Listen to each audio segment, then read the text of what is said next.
kasih, tapi Pak Guru revisi sedikit. Jadi nanti minggu berikutnya atau pertemuan berikutnya kalau disuruh berdoa, usahakan bersuara supaya teman-teman tahu kondisi dalam keadaan berdoa. Sebelum kita belajar, dengarkan namanya. Semua dengarkan namanya baik-baik supaya dipanggil bisa jawab sesuai dengan nama. Felicita.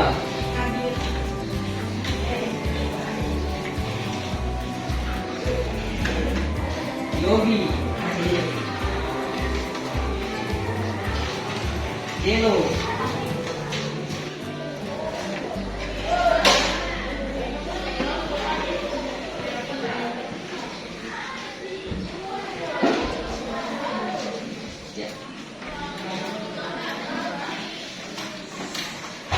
Baik, hari ini kita akan memulai kegiatan kita dalam pembelajaran. Minggu lalu setelah kita belajar tentang pemeliharaan Allah melalui proses kehidupan, ya, menghayati pemeliharaan Allah melalui kehidupan. Dan hari ini topik yang akan kita bahas tentang menghayati pemeliharaan Allah melalui keseimbangan alam.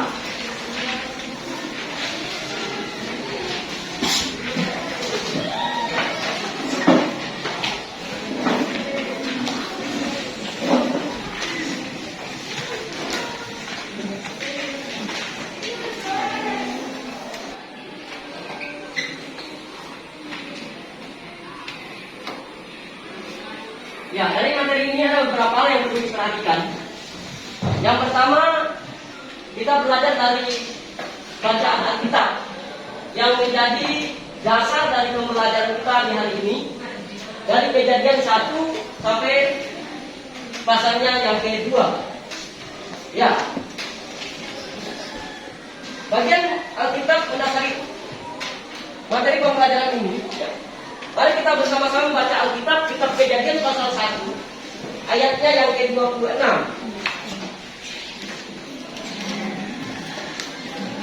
Kejadian pasal 1 ayatnya yang ke-26. Semua sudah dapat? Kita akan baca bersama-sama. 1, 2, 3. Berfirmanlah Allah, baiklah kita menjadikan manusia menurut gambar dan rupa kita, supaya mereka berkuasa dan burung-burung di udara dan atas segala binatang melata yang layak di bumi. Lalu kita baca Kejadian pasal 2 ayatnya yang ke-15. Kejadian 2 ayatnya yang ke-15. Sudah dapat? Kita baca sama-sama. 1, 2, 3. Tuhan Allah mengambil manusia ini dan menempatkannya di Taman Eden untuk ya. Sampai di situ pembacaan firman Tuhan mendasari kegiatan kita hari ini. Dari dua bacaan Alkitab tadi menunjukkan yang pertama, bahwa setelah Allah menciptakan manusia sesuai dengan materi kita di bab 5, itu kita belajar tentang bagaimana kita menghayati pemeliharaan Allah terhadap diri kita sebagai manusia, termasuk dalam penciptaannya. Kita diciptakan gambar dan rupa Allah itu dalam Kejadian 1 ayat 26. Tetapi pasalnya yang kedua, ayat yang ke-15 tadi ada tanggung jawab manusia untuk apa? Memelihara alam. Jadi kalau berbicara alam itu berbicara tentang bukan di hutan sana, berbicara di mana kita berada, termasuk lingkungan sekolah. Kalau kalian melihat depan kelas ini bersih, ditanami dengan apa? Bunga supaya indah dilihat. Lalu kalau kelas itu kotor dibersihkan supaya bersih. Nah, itu dari pembelajaran di hari ini ada 3. Minimal ada 3. Yang pertama, memahami tanggung jawab dan partisipasi manusia atas alam ciptaan Allah. Atau dengan kata lain, bagaimana kita memahami alam ciptaan Allah ini, lalu apa yang kita bisa buat terhadap alam yang Tuhan sudah siapkan bagi kita. Kan sebelum alam menciptakan yang namanya manusia atau kita ini, alam sudah diciptakan duluan dengan segala isinya. Jadi semua ini ciptaan Allah sudah disiapkan untuk manusia.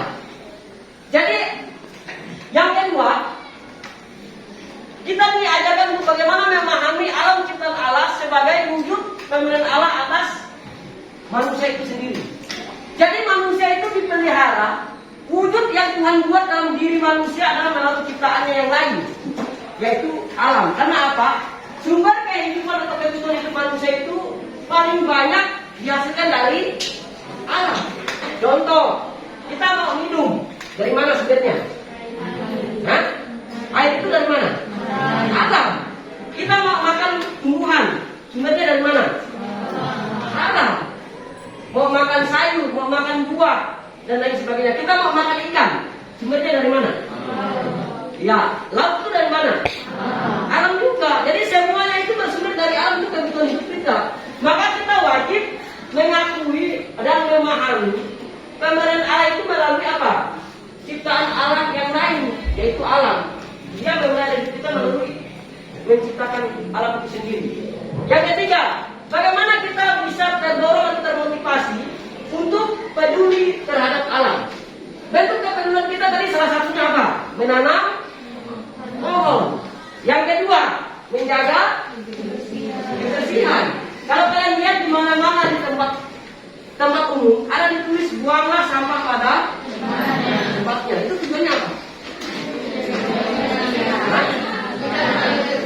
Ya, menjaga kebersihan supaya dilihat ketika orang lewat, semua pemandangan itu dilihat indah karena bersih.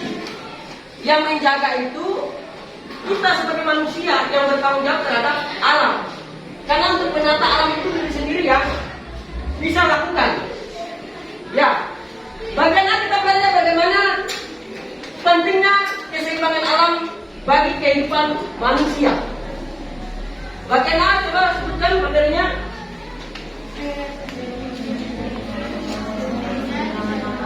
Pentingnya keseimbangan alam bagi kehidupan manusia. Pentingnya Keseimbangan alam bagi kehidupan manusia. ya, penciptaan alam semesta merupakan wujud pemberian Allah atas manusia.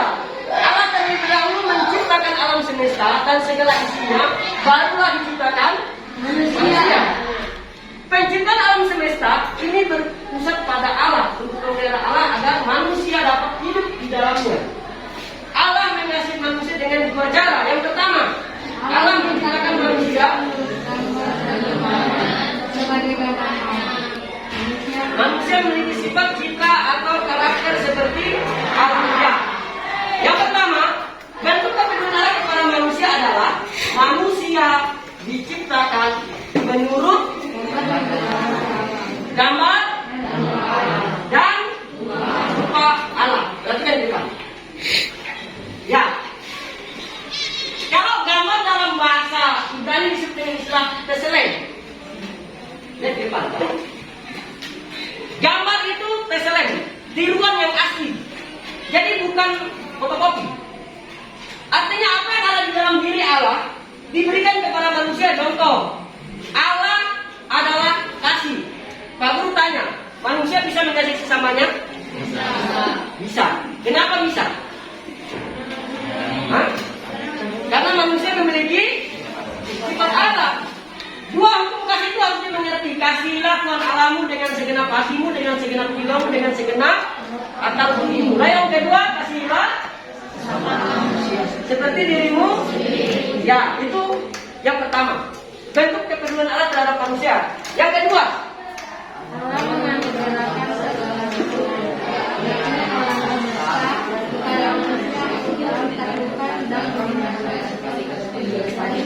ya, yang kedua tadi apa?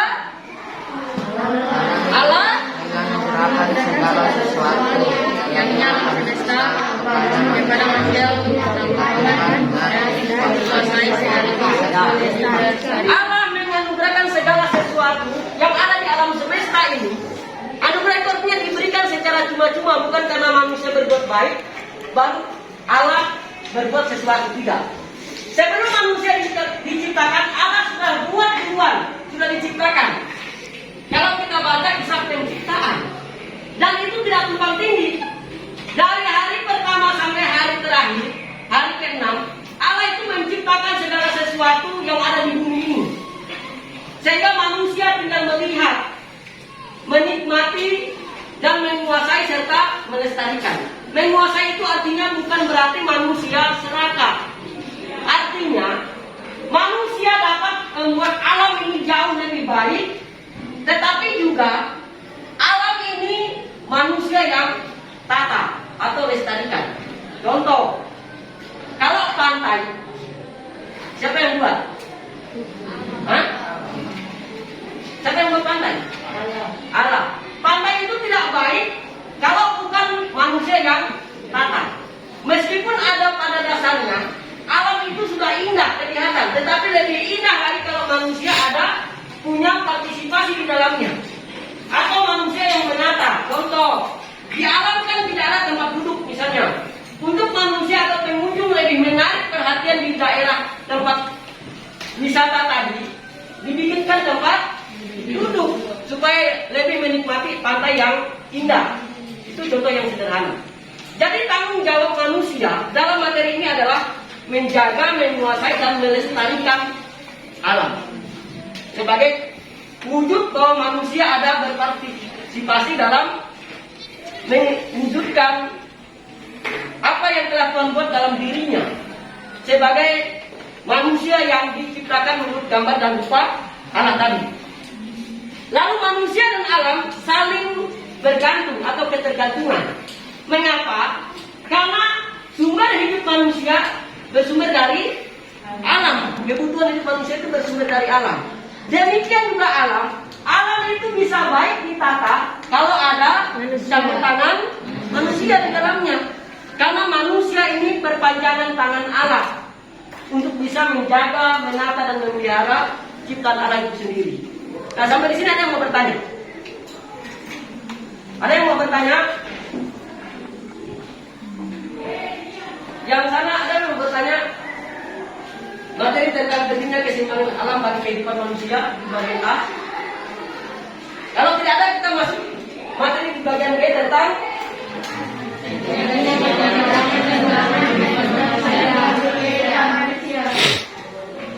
pentingnya keseimbangan ekosistem bagi kehidupan manusia.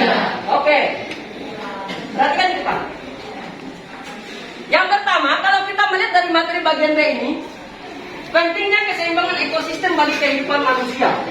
Ekosistem yang dimaksudkan di sini adalah bahwa sistem dalam ekologi yaitu kesatuan yang mencakup komunitas atau kumpulan organisme dalam suatu daerah yang saling tergantung dan saling mempengaruhi dengan lingkungan fisiknya. Kalau kita melihat dari Kamus Besar Bahasa Indonesia, maka yang disebut dengan ekosistem itu adalah yang pertama, keanekaragaman suatu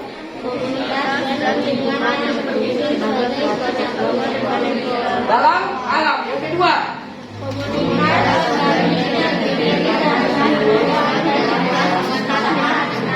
yang ketiga,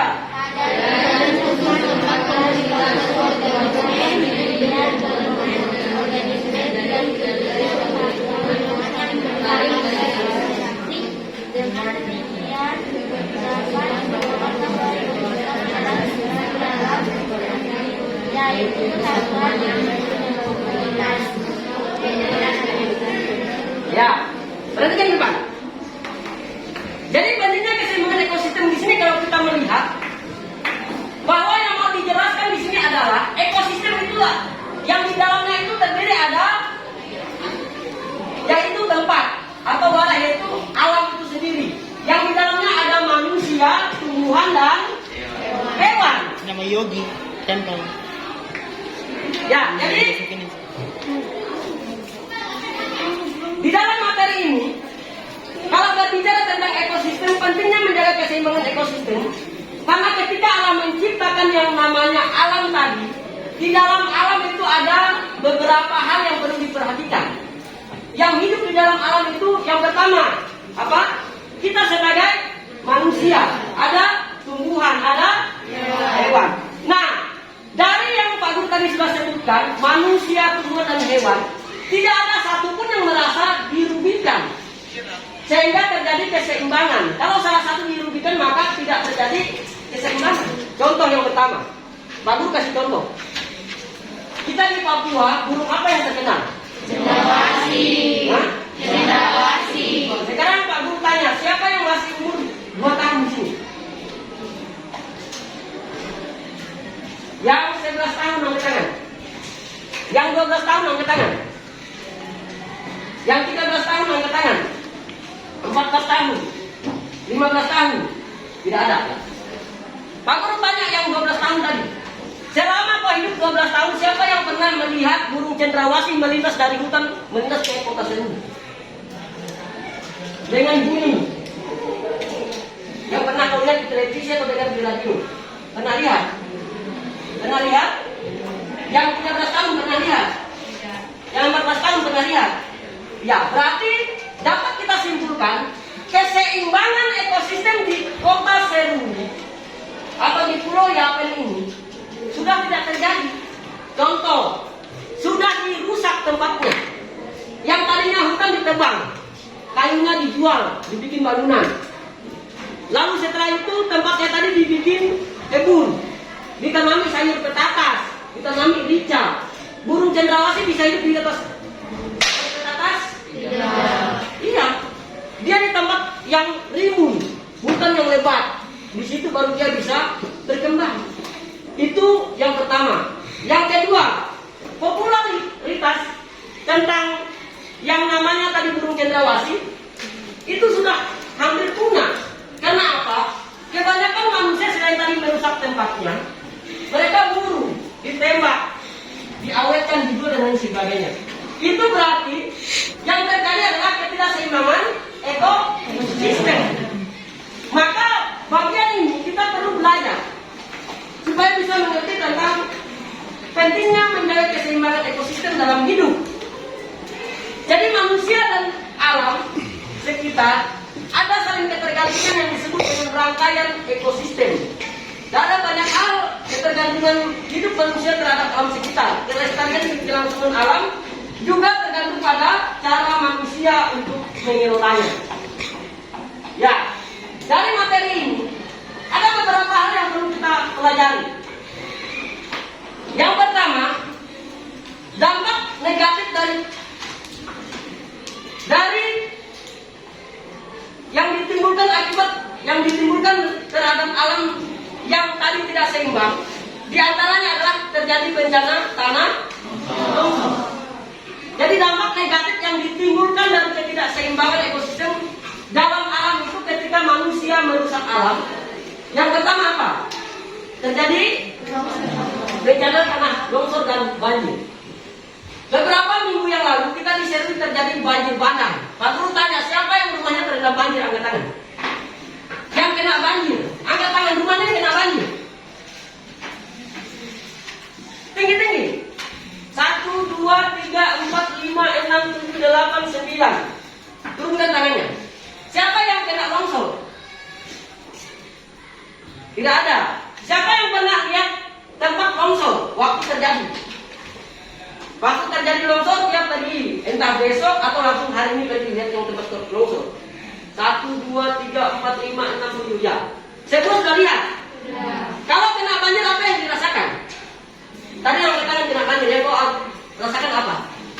Hah? Merasa apa? Jadi kenapa? Ya, barang rusak kalau sulit beraktivitas. Contoh yang tadinya biasanya kau main sepeda, tapi kalau banjir bisa. Yang kedua, yang tadinya kau bisa belajar baik di rumah, jadi terganggu karena apa? Bisa saja kau punya buku, masak karena banjir dan sebagainya.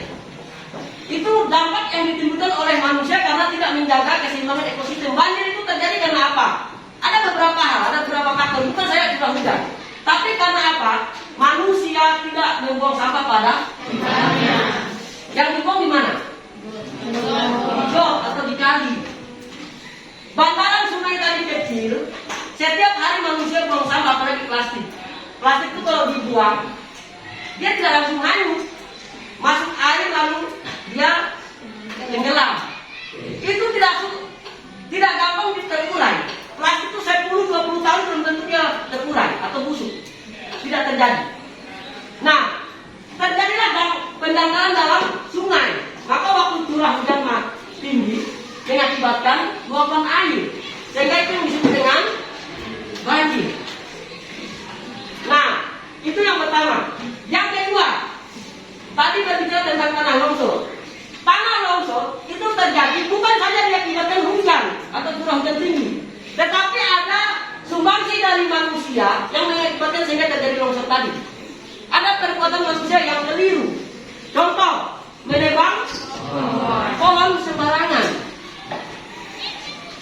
Dia tinggal di lereng gunung, gunungnya ditebang pohonnya. Sehingga waktu curah hujan tinggi bisa terjadi longsor karena apa? Tidak ada lagi yang namanya resapan air dalam akar pohon. Sehingga itu yang dialami oleh manusia. Yang kedua, udara kotor karena ada debu atau asap sisa pembakaran yang menyebabkan kadar oksigen berkurang. Ini hal-hal yang perlu diperhatikan. Jadi keseimbangan ekosistem ketika sudah rusak, dampak yang diterima oleh manusia adalah pencemaran udara. Karena kalau masih pohon hijau seperti ini, kita menghirup udara segar. Kalau di kota-kota besar sudah tidak terjadi keseimbangan lagi karena apa? Yang tadinya harusnya hutan atau dikatakan hutan lindung, ditanami pohon atau cagar alam atau taman, disulap atau dirubah menjadi bangunan yang bertingkat, sehingga membuat itu tidak terjadi lagi yang namanya keseimbangan, sehingga mengakibatkan adanya apa? Ya, pencemaran udara. Yang kedua, rusaknya lapisan ozon dan kadar gas, sehingga ramah kaca diorganisir dengan kenaikan gas. Gas buatan yang sering kali dibuat oleh manusia adalah, contoh, supaya ada terjadi apa namanya dalam ruangan itu dingin, manusia bikin AC, toh, gas buatan. Karena alam ini semakin panas, pemanasan global karena manusia merusak alam. Lalu yang keempat, timbulnya pemanasan global yang dampaknya sangat besar. Salah satunya adalah perubahan iklim dan kenaikan permukaan air laut. Nah, ini dampak-dampak negatif yang akan diterima oleh manusia ketika terjadi ketidakseimbangan ekosistem. Lalu yang selanjutnya, cara-cara manusia untuk melestarikan alam sebagai bentuk tanggung jawab terhadap ciptaan Allah tadi. Yang pertama apa? Menanam pohon. Siapa yang pernah baca moto dari kehutanan, dinas kehutanan? Dulu ada di KPR situ. Kalau kalian waktu SD, di situ masih bagus. Ada moto orang kehutanan di dekat sentral bangunan, pas di lingkungan itu. Tapi Kak Guru sudah lihat air-air ini sudah tidak ada lagi, itu sudah dicabut orang yang tidak bertanggung jawab. Motonya orang kehutanan bilang begini, menanam satu pohon adalah menanam berjuta harapan. Mengapa moto itu muncul? Karena kegunaan pohon itu sangat banyak.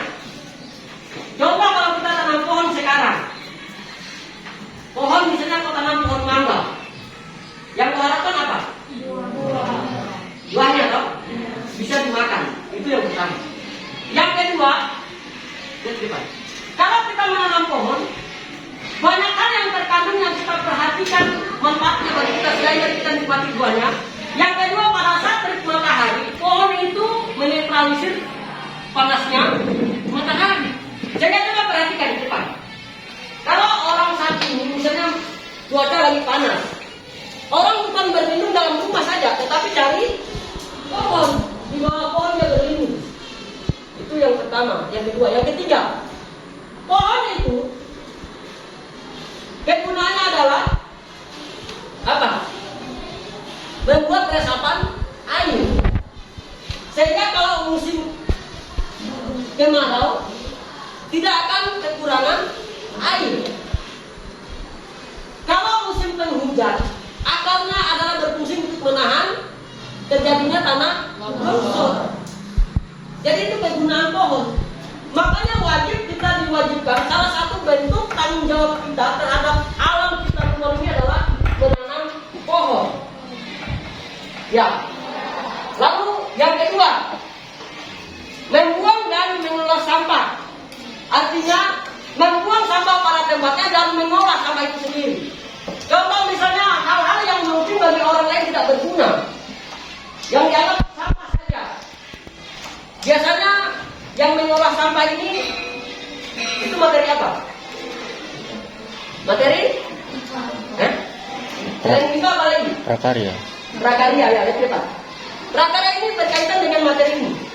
Jadi salah satu cara adalah mengelola sampah itu kita melihat keluar. Contoh ini botol minuman. Kalau airnya sudah habis, biasanya dibuang saya, Pak. Secara tidak sadar kita bahwa botol ini punya fungsi banyak. Bisa membuat dia menjadi bunga. Lalu bisa dibuat jadi pot. Selain bunga tadi yang bisa digantung lalu bisa jadi pot dan lain sebagainya. Ini kegunaan baru satu botol. Bayangkan kalau berapa puluh botol itu dikelola dengan baik. Itu salah satu cara kita untuk mengelola sesuatu yang tadinya jadi sampah menjadi menghasilkan uang bernilai yang bisa dijadikan uang kembali. Lalu selanjutnya, melindungi, ya, melindungi hewan. Jadi hewan ini kalau kita tidak lindungi, dia akan punah dengan sendirinya. Kamu tadi sudah kasih tahu salah satunya adalah deklarasi. Kita zaman sekarang menjadikan apa? Sudah hampir punah. Yang selanjutnya, menjaga kebersihan alam. Jadi alam ini bersih kalau manusia yang ada di dalam berpartisipasi. Yang kelima, mengurangi, ya, jadi tidak membakar hutan dengan sembarangan. Selanjutnya,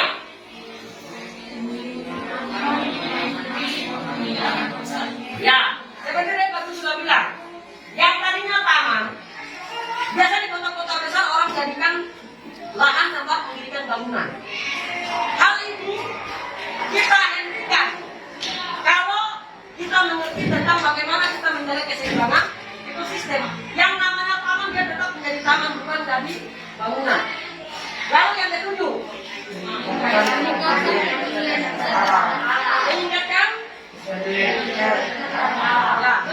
kepedulian terhadap alam. Jadi maksudnya bagaimana kita peduli terhadap alam yang tadi kita lihat ini, supaya kita menyadari bahwa kita ini hidup tergantung dari alam. Dan alam itu juga bisa lestari tergantung cara hidup kita dalam mengelolanya sebagai manusia kita Allah yang mulia. Sampai di sini ada yang mau bertanya? Ada yang mau bertanya?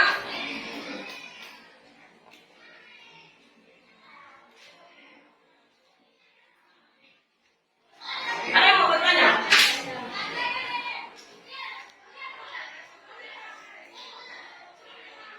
Ada yang mau bertanya?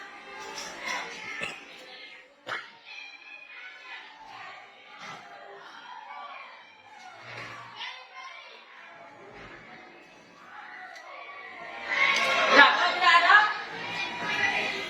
pertemuan kita sampai di sini. Nanti kita lanjutkan minggu depan. Oke, hari ini ada tugas. Tugas kita yang pertama,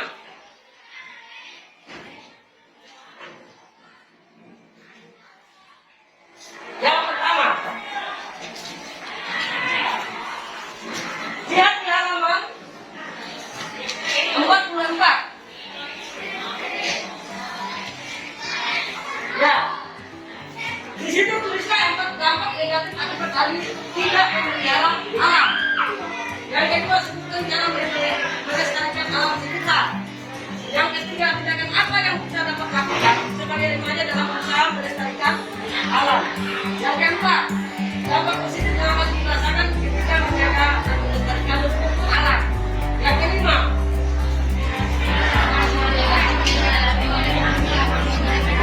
ya, ini dampak negatif seperti yang buruk akibat tidak menjaga keseimbangan alam. Ya, jadi yang pertama kita lanjutkan mengenai kita berlalu. Mari kita doa. Kami bersyukur kepada Tuhan dari awal sampai akhir pertemuan ini dan apa yang kami pelajari dari kami sehingga kami bertanggung jawab dalam kesalahan yang lain. Kami tidak bersama kami tidak